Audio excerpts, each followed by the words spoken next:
We certainly will. You're welcome to stay, of course. If you turn your clock off, you're welcome to stay, Mr. Wes.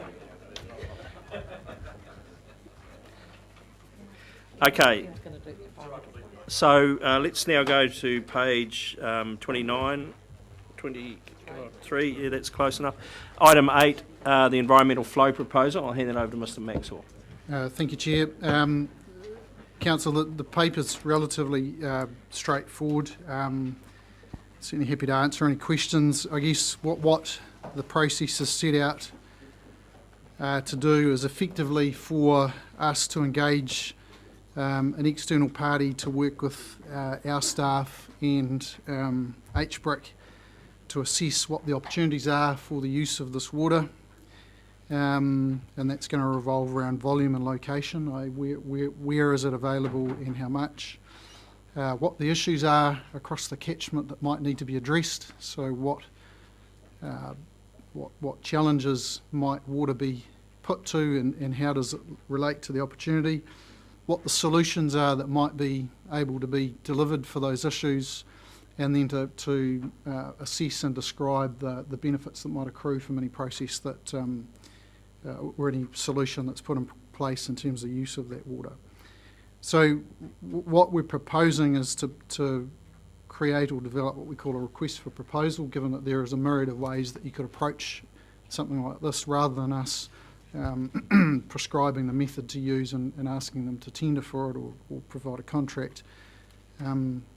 We would simply put out what our brief is, what our scope is, what we require to get from it, and then invite providers to give us their proposals and prices to complete that work, and then assess them and pick the preferred supplier and get on with the work.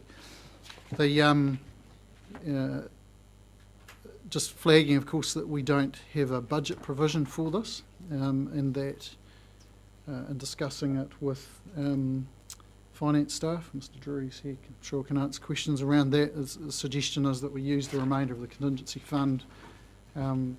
We envisage no more than $50,000 to complete this work in the timetable outlined in the paper. So with agreement, we'll be getting on with it pretty early.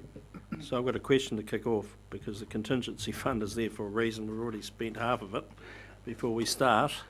So my question quite simply is, going through this, is there any, two parts to it, is there any other activity that this piece of work can satisfy, meaning it may come from part of existing budget, science budget in that part of the world? Something to consider.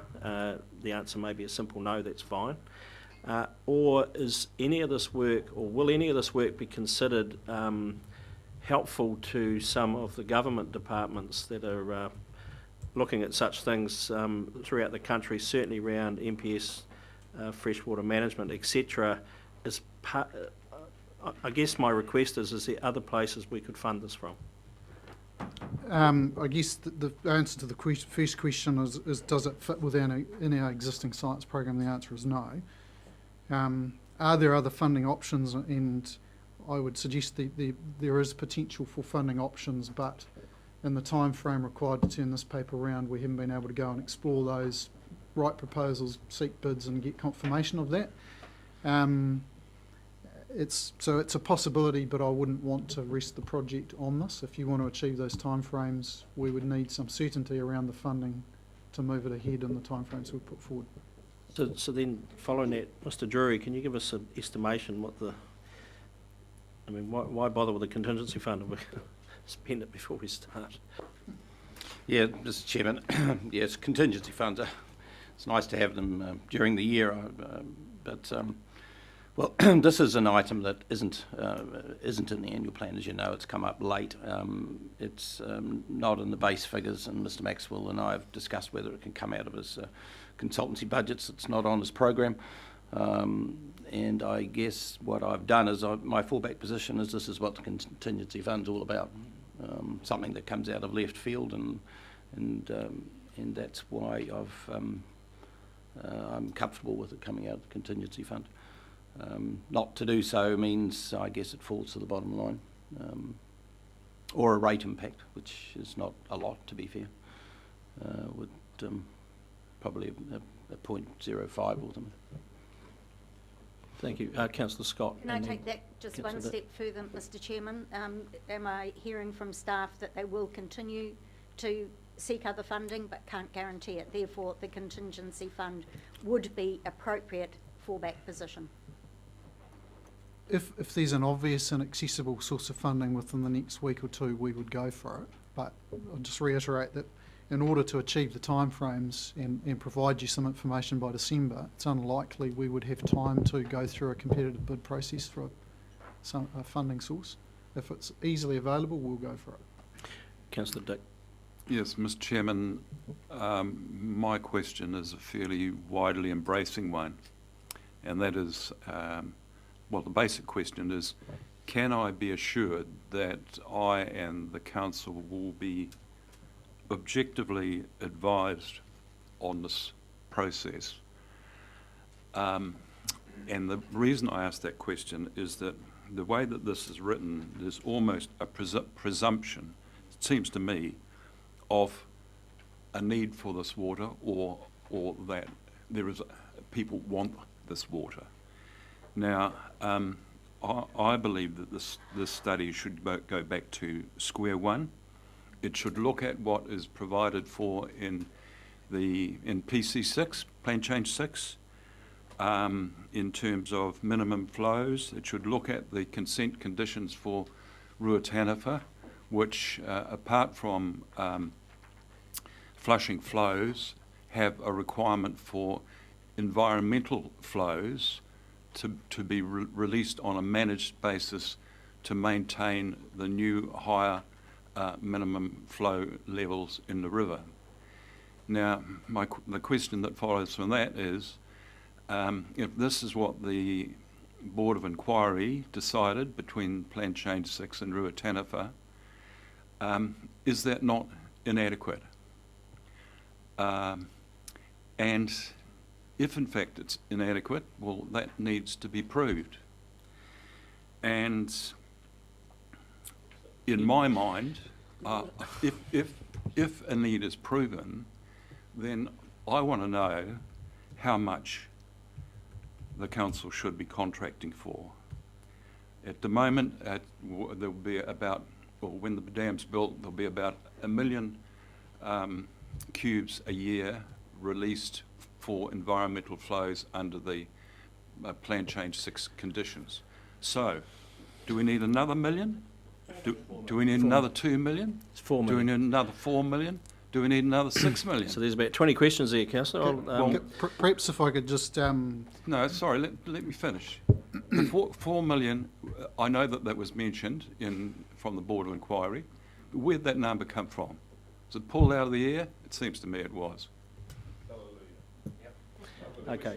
So there's more questions, but let's have an answer. So, Chair, first. so from my perspective... The objective nature of what we're Yeah, going to sure. receive. Yeah. So I'll certainly respond to that. The work isn't proposed to go and relitigate consent conditions or Plan Change 6 policy. It's accepted they're in there and they're in force. But they should take that into account. And absolutely, so it would be part of the understanding from staff in terms of, well, where is that, what benefit it brings. I guess the advantage of having somebody external to the process, it brings in an arm's length view of this and would allow them perhaps to be take a broader and more holistic view around the value of the water and where it might go. We started from a position that there is benefit in additional water. So, and we took that position simply because that was evidence that was put before the board that more water, more environmental flows would have benefit. Obviously, there's a law of diminishing returns. At some point, you can have too much, and at some points, you can have not enough. Hence, the process is intended to work out, well, given the opportunity that you've got, so the quantum that might be available, the issues and challenges and problems across the landscape and across the catchment, where would you put that water, when would you put it there, and what are the benefits that would accrue from it? and associated with the benefits that accrue from it, will need to be some decisions around whether that's good value or not. And that's not something potentially that staff would tell you from an economic perspective, but we would certainly provide you a view as to whether there was environmental or ecological benefit that accrued from that. And again, there could well be a law of diminishing returns around where that goes and what's available. Thank you, Councillor Bevan. Yeah, thanks, Chair. Yeah, look, I'm still hearing, I'm 100% with what Councillor Dick just said, and I'm still hearing in your response an assumption that we should be buying water. And Councillor Dick is saying, let's not make that assumption. Let's look at what the conditions are and what water is required under Plan Change 6 and under the dam consent conditions, and let's see if that's sufficient for our purposes. Now, I would go a step further than that, and I would say, why would we even guess as to how much extra water might or might not be needed? Because we don't need to guess.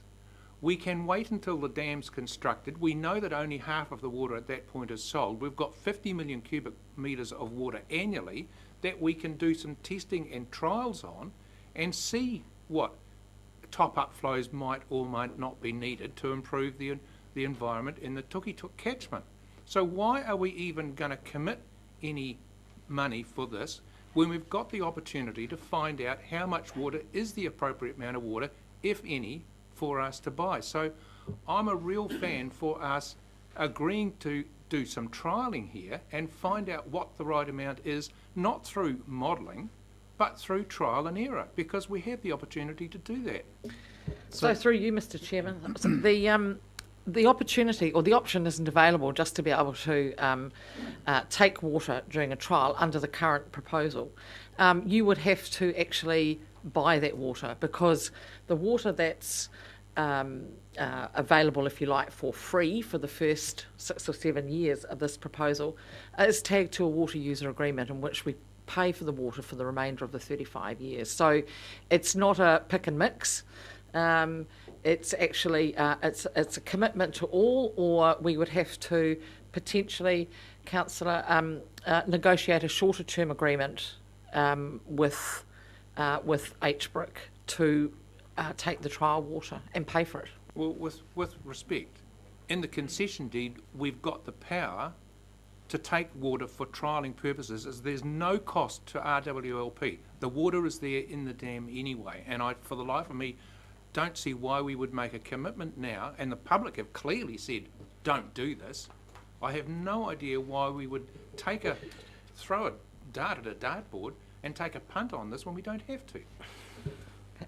No. I just want to comment on that. We don't like that. Some of us don't like that deal, Liz. Look, correct, Councillor. All I'm doing is stating the facts. We're not talking about that deal today. Chair, could I just add that... Just order, everyone. Just to deal with the concern around description of the baseline, I think that is a very valid point, and we will ensure that's added to the scope, is to say, well, let's assume nothing. Let's start with what we've got.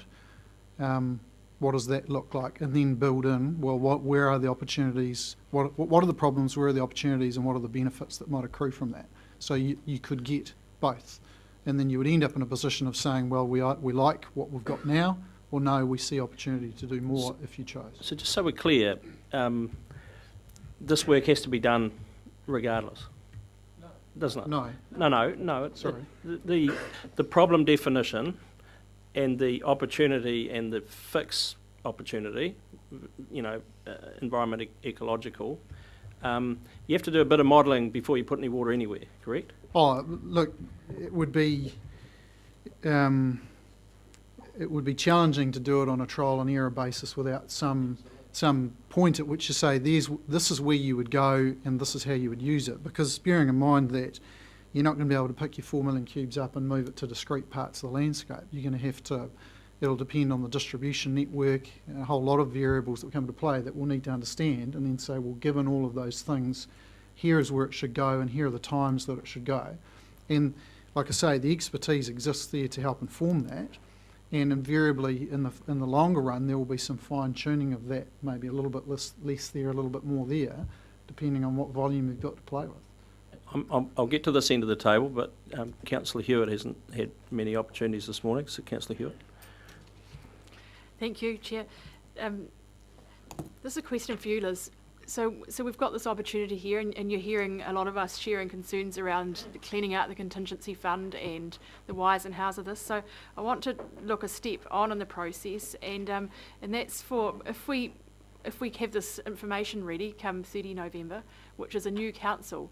How are you intending to then proceed with a discussion that is going to take in potentially new councillors and B, the public? Are they going to be part of this new process with additional information? And will you be pulling this picture all back together with a pretty articulate description of what the benefits of being a foundation water user agreement are, as you said, no cherry picking in this exercise, and will it also incorporate the hugely positive financial implications that have been outlined to us as current councillors? So a number of those matters, Councillor, have already been traversed through the statement of proposal that went out for public consultation. When you made your, when you're doing your deliberations at the annual plan hearings as a result of that, one of the key things that the messages that we got back was around, there's not enough justification, if you like, or not enough understanding about what the water could be used for. And essentially, what this report will do, that Ian's talking about, will focus on that from a scientific analysis, from a regulatory perspective, point of view. Wrapped around that, and for the benefit of the incoming council, will be, we will have to obviously replay the context of this discussion, and we'll go back to the fact that the business case that you based your June 2014 decision on included the environmental benefits from council having water as well. So there'll be some, potential impacts on that. So we'll include that type of discussion as well. But our key driver will be having a signed agreement or not, depending on what the decision is, by mid-December, and that's a non-negotiable deadline. The public being included in this decision when you get the subsequent information? In terms of what the information we've certainly put out into the public, but I'm not quite sure what you mean by will it be included in the decision. Well, my sense was that we didn't have adequate information when we went out to public for consultation. Right. So are we going to go again? Well, that'll be a decision that you'll have to make once you've got the information. Councillor Barker. Thank you. I've got a number of questions. I read your, just to start with, so when I read your paper I was concerned about it. I like balance. And here we are talking about a proposal for the Tukituki River to spend $36 million on it. Is the paper going to give us a view on $36 million being spent on enhancements to the Karamu stream? No. Is it going to give us a proposal for $36 million being spent on the Ngāroro improvements? No. Is it going to give us $36 million worth of improvements assessed on the Tutaikuri or the Wairau or any other river? So we've got a proposal that's just going to come, we'll look talking about the Tukituki. Is it going to give us any idea in the paper of what other things the council could spend $36 million on, given that we have to have a view on opportunity costs? Things lost here, gained there. So, no, Councillor, that wasn't the brief I was given. So what we've got here is a paper that's focused on one element and one outcome alone. Would you say that we are looking dangerously like that this is setting us in a predetermined track? I guess if you had the option of water and water distributed across other parts of the landscape, we could bring back that exact same information for you in any other catchment. The opportunity exists in this catchment. The brief I was given was to go away and put forward a process that gave you some information to inform your discussion by December this year. But is it not correct that this is a cost of $36 million and dollars are eminently transferable across catchments, across all sorts of projects? It's not water we're talking about here, it's $36 million which we're intending to spend on water, whereas the $36 million could be spent elsewhere. So to define it as just water is to in my opinion, miswrite what the proposal is. Just reiterate, I wasn't given the brief to go away and consider how we could spend $36 million. I was Well- given the brief to figure out how we could best use up to 4 He's million answered the cubes of question, water. Councillor. But I want one more question. It's surely implicit in this, I want to come back to Councillor, the two questions raised about Plan Change 6. Isn't this proposal implicitly a criticism of the Board of Inquiry decision about the minimum flows in the Tuki? Are we not saying that they are inadequate? And if we're going to deal with this paper properly, we should then go and see whether the Board of Inquiry has adequately made its decision or not. And if it has made an inadequate decision, then be prepared to spend money on it. So no, it doesn't, as I said earlier, propose to relitigate the policy and rule framework for the catchment. As I said earlier, there was evidence before the board that said that the environmental flow package provided by the scheme was adequate, but there would be more benefit could accrue to the catchment with more water being available. It's simply exploring that option. Councillor Balfour. Without taking the opportunity cost as far as Councillor Barker has, even within the Tuki catchment, if the motivation for this is to look at what might be, how money might be spent, since we're apparently going to be awash in money, it's actually 23.5 million that is the current exchange value of this money, this water, that we would look at, well, conceivably there are other mitigation projects in the catchment that might deliver more bang for the buck than purchasing water.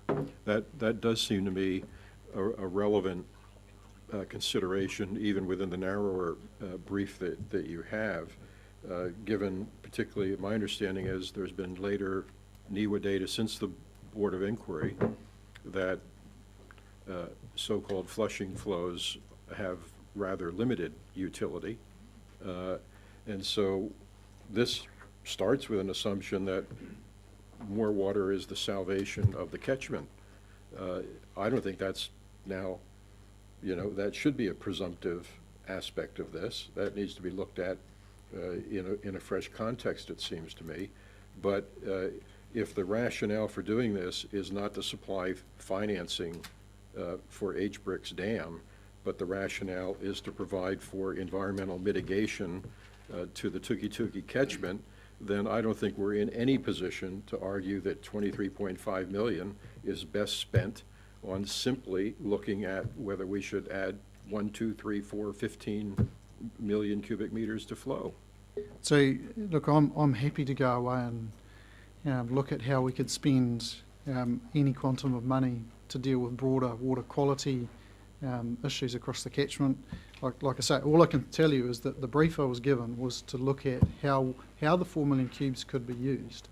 We could also, if the council desires it, consider a quantum that could be spent and where it might go and the value it might bring to other issues in the catchment that might be more related to water quality than quantity. For example, stock exclusion, riparian management, those sorts of things. But that wasn't the brief I was given. But we could do that. But to follow on from Councillor Balfour, and I must congratulate him for getting the figure right. It's the first time I've heard the figure right. It is 23 million, not 36 million. To follow on from that, though, isn't identifying the issues or the problems part of this process? It is. And that's got to be the cornerstone of any piece of work that's done, surely. Absolutely. Albeit that this will have a focus on water quantity, not necessarily water quality. So if you wanted to broaden it, we could. This is focused on where are the water quantity challenges and issues, because we know they do exist across the landscape, because the issue is that you can manage systems usually around a whole of catchment or sub-catchment approach, but dealing with the small scale spring-fed systems across the plains are more challenging. And so although we can set minimum flows, and actually I should point out that we need to be very clear here that Change 6 is not going to magically create more water in the catchment. All it's doing, and nor will the Ruataniwha scheme see us avoid minimum flows. It just means that our management response is much earlier in the piece than it will be today, i.e. we will impose longer and flow bans because they'll kick in earlier. There's no amount of water storage, I'd suggest, will get us out of that quandary by adding it to the river to hold flows up. That's quite a different proposition. This is just simply saying it's looking at things like, yes, is there value in more flushing flows? Yes or no? And timing and magnitude.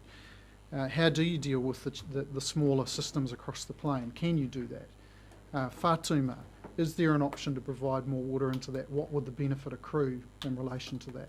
It's exploring all those and even giving some more detail around the value proposition from an ecological perspective to inform the discussion.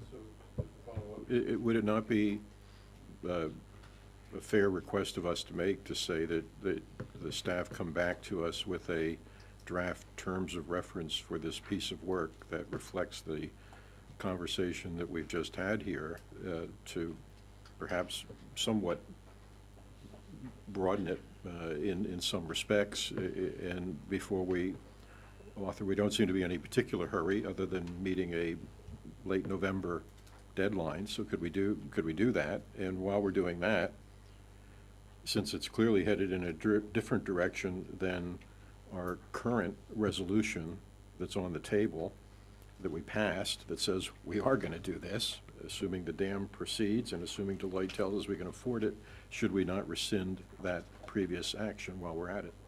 So just happy to bring the terms of reference back to you to look at it. Perhaps suggest that for expediency we consider doing that via email exchange. No.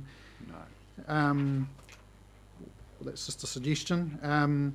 But all I'd be requesting right here, right now, is clarity on what you see the scope being. Like I say, we've considered quantity and falling in cubes. Do you want us to go away and look at, if we were to spend whatever the figure is on other issues or benefits for the catchment, what might they be? So I just need clarity on what it is that you want us to do. The rescind question is our question, not staff's question. So we'll deal. Mr. We'll Chairman, Councillor D. I support the report, and I support the report being relatively limited to the issues that we're consulting on, as long as there is no predetermination as to if we buy and what quantities we buy. So I'd like to move the recommendations with a 4. Question first. You did, but you have asked one question, Councillor. So you have had one go. Your question is. My question is, can the staff give me the assurance that this public good flow is over and above any potential effects of the scheme or any potential compliance issue with current consent holders? And I do ask that because although we heard from a number of people on this, the common theme there was that the polluters should pay. So are we just addressing a problem of consent holders, or is this a public good that we're talking about? So I'm not sure that I completely understand your question, but this... Is this filling a gap that the Board of Inquiry failed to address, or are we actually doing a public good over and above their addressing through the consents of the Ruataniwha, a water scheme? So the Board of Inquiry set limits for sustainable management of natural resources in the catchment. So we would say that that's the baseline of which you would achieve your broad sustainable management framework under. This is looking at what are the advantages or benefits that may accrue over and above that. So it's not going to relitigate minimum flows and allocations, consent conditions for the scheme or any other party. It's simply saying, given the existing regulatory framework that was well traversed, evidence-based, and supports the sustainable management framework, what are the other options and benefits that might accrue at a, I guess you could say, a more granular scale across the catchment through this sort of initiative? That's what it was looking to do. And it's not relieving any consent holder of any compliance It's not issues. intended to provide any relief to anybody other than what environmental benefits may accrue and where is the best place to put it in the best time. So like our land management fund, it would be we're looking at a public good there. Look, I'm not sure whether that's the right description for it, but I guess it would provide a benefit, absolutely. So Councillor Mr Dick. Chairman, I'd like to move the recommendations with a 4, that staff report the draft RFP terms of reference back to council for confirmation, not by email, Back to a council meeting. to a council meeting. Someone, you happy to second that? Thank Okay. you. Wish to speak, Councillor Dick? Yes, I do. I believe that whilst the issues of whatever else might be the target of expenditure from anticipated dividends in the future, I believe that we should be focusing on what we consulted about, which was the issue of buying or not buying a certain quantity of water to add to environmental flows in the river. And there's no reason why the report couldn't touch upon the other options that Councillor Belford has mentioned, but that brings in fact a whole new dimension, because stock exclusion and riparian planting, where required under PC6, is an obligation for the landowners in the catchment, and so that would potentially relieve their cost and replace that cost with public funding. Now, that may or may not be desirable in the future, but I think we should keep this report fairly focused. Again, I'd like to think, and I think I am assured, that the report would be done without any predetermination as to buy at what particular volume, and it will start from the baseline of what PC6 and Ruatana for conditions actually already provide in the way of environmental mitigation. So let's get on with it. Thank you. Councillor Belford. I support this actually reluctantly to get this on the table. I would, in current recommendation number 2, I would feel more comfortable excluding the word flow from that recommendation. When this report does arrive on the table, again, if I were a councillor sitting at this table at that point, I would still look at the narrowly casted way Councillor Dick has put this in a broader context. And the broader context would simply lead to us saying, okay, now we have a plan that says something about flows and whether we can use them or what we should pay for them. I would still want to know whether that expenditure of resource is the best expenditure of resource on this catchment. And so we'd be back in November to the question of opportunity cost here. If we think we're going to have the money, is this the best way to spend the money, and what do we know about alternatives for spending the money?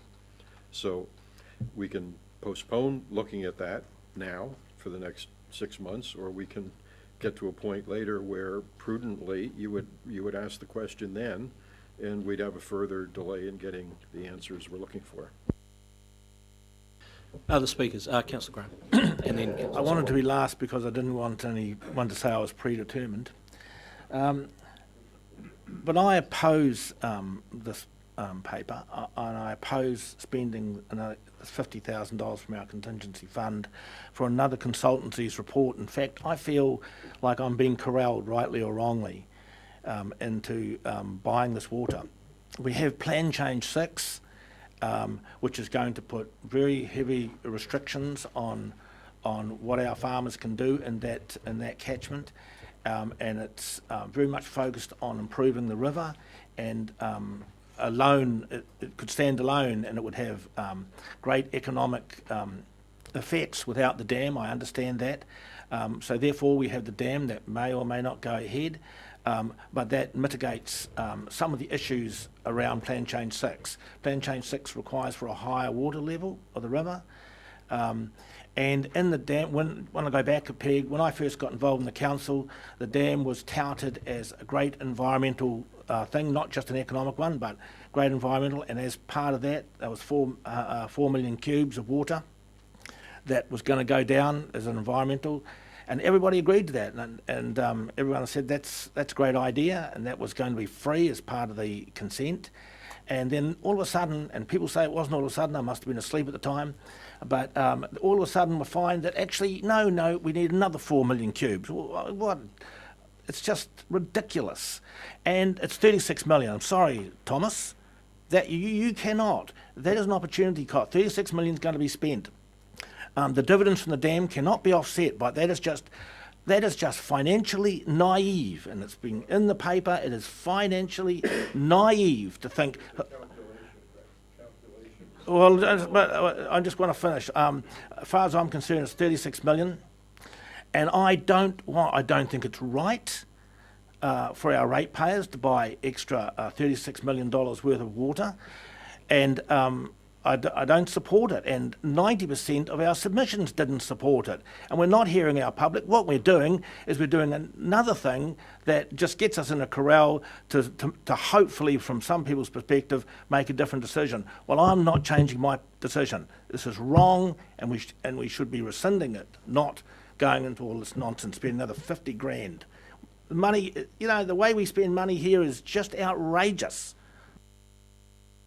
Councillor Scott.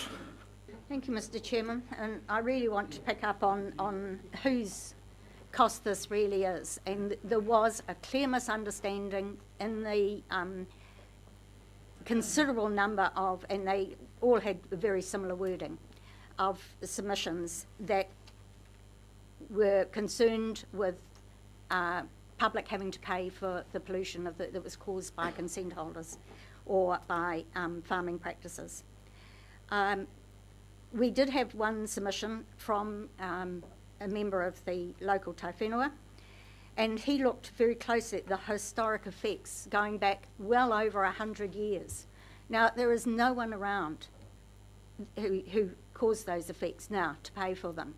So Plan Change 6 in no way addresses the historic effects. Yes, it gives higher water levels, but it cannot go back and look at the degradation that was concerned 130 years ago. And who actually picks up that?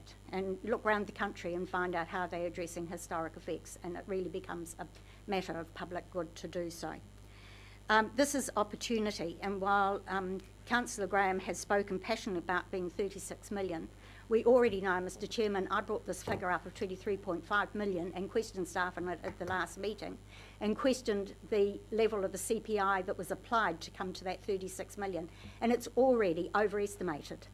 Of course, that could change over time, we don't know, but already the first indicators on that CPI is that it was a higher amount than is, so that figure is actually not accurate. So it is 23.8 million in today's money, and you compare that with the other schemes that we actually put public money in to bring out some public good, and that is actually through the land management scheme, where a very similar amount is spent per year. It's right across the entire Hawke's Bay region, but that is actually on private land. We're not talking about spending this money on private land, we're talking about spending it on land that actually brings about, and about the waterway, that brings about public benefits. So it's over and above Plan Change 6. It's an opportunity, and it's an opportunity that was identified by the Board of Inquiry. And we either address that opportunity and see if we can make good use of it, or we walk away from that opportunity and, at the end of the day, I would be very sad to see that opportunity lost. But if that is really where public opinion does lie, that they don't want to see some public good come out of improving those waterways against climate change, which is going to impact. No matter what your minimum flows are, nature will have its say in the end.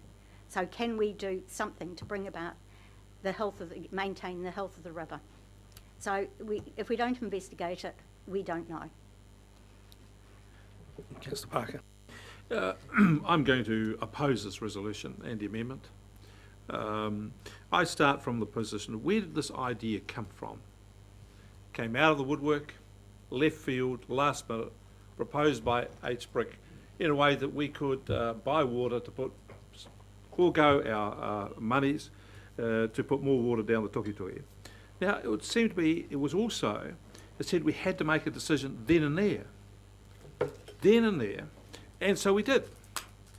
Eventually, the OAG put pressure on us and we had to go and consult publicly. But we made a decision then and there. And I'm always opposed to people who put pressure on me to make a decision by midnight. Sounds like one of those ads on TV. Buy it now, cheapest deal, before midnight, and you get 5 steak knives free. Always is a bad deal. Let's be fair about that. So we did that. And I still to this day believe that this is to the benefit of the investors in the dam, not anybody else.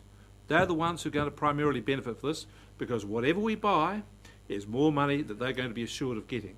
Surety of revenue. That's the best benefit out of this. That's my absolutely firmly held belief. Despite what anybody else says, I'll never believe otherwise. The other thing that worries me is that this is ratepayers' money. Now let's get to the figure. 36 million was the figure that we were told at this council meeting. 36 million is what we were told. And all those who are in favour of this are now relitigating the figure to try and make it less. I'm happy to go with 36 million. That was the figure we were told, because it's probably closer to the mark than anything else. We don't know for certain. So we have $36 million worth of ratepayers' money at stake here, despite what people write in the paper, trying to say, well, it's $36 million, it's coming from the dam, it's not out of ratepayers, what money ratepayers pay, therefore it's not ratepayers' money. It is ratepayers' money. No question about that. Whatever we spend here, we can't spend elsewhere. And I feel that we have a moral obligation to the ratepayers we represent to do the best by that 36 million. It's a large, large sum of money. What could we do with it? We could use the $36 million to reduce rates, have less rates. We could use the $36 million to address all of those concerns that people raise with us. For example, a better playground for the kids in Wairoa. We could have funded that out of it. There's a million things we could have done. Or alternatively, we could have put it into investments to grow Hawke's Bay. We complain our kids are leaving because no job opportunities. Or we could have put an investment fund to create jobs and opportunity for them. Or if we're so concerned about the environment, we could say $36 million, let's put it in the rivers which are in the worst condition. The Karamu, the lower Naruru, a pile of other things. This proposal is getting us to look just at the Tukituki River. And it's narrowing our focus, and I'm hotly opposed to that. This is setting us up. And I just want to conclude by saying, when you look at these proposals, the more we shift and turn them around, we're trying to change them. But my view is, if you graft a human face onto a monkey, it's still a monkey. And that's what this is. We have got ourselves what I think is a dog of a proposal, and the ratepayers are going to be done on this. $36 million deserves a very, very careful consideration, and we're not doing it. I think we're failing it. I'm glad you didn't say the grafting thing became a councillor, but Councillor Hewitt, and then I'm going to wrap it up with Councillor Dick, because I think we've had all the arguments here. Sorry, we're here all day. We've got a big item. Next item's a big item. Councillor Hewitt. Thank you. There's one part of Councillor Barker's discussion debate there that I agree with, and that's that this is the benefit. This will benefit the investors of the dam, and that's us, all of us around this table, and everyone in this room probably. Sorry, on steady on. I get a bit toey when you speak like that. You want to engage in individual discussion, I'll cut you off, but continue please, and order everyone else. I think that today's discussion is about informing the decision that we need to make, and obviously that's a November decision, and we need more information. I don't think at this point it's a discussion on whether, or a decision on whether environmental flows continue. So although we've heard a lot of passion about it, quite simply this is a decision to inform what we may or may not take up in terms of opportunities from environmental flows. So we're looking to inform from an ecological perspective, and the focus is on water quality and quantity issues. It's not about the whole catchment, it is an opportunity in the Tuki catchment, and I think we need more information, and I support the proposal. Thank you.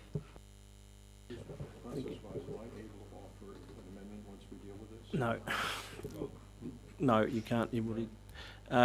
Councillor Dick, you wish to sum up? Yes, please. Yes, well, Mr. Chairman, what this council has an obligation to do is to deal with the Tuki catchment appropriately, deal with its environmental, water health issues, and ensure, in doing so, ensure that the social and economic fabric of that catchment is preserved and hopefully enhanced. We have Plan Change 6, which sets the parameters, or most of the parameters, for improving environmental health in the river. But in fact, Plan Change 6 is complemented by the Ruataniwha consent conditions, and Plan Change 6 cannot work without the Ruataniwha water storage scheme, categorical.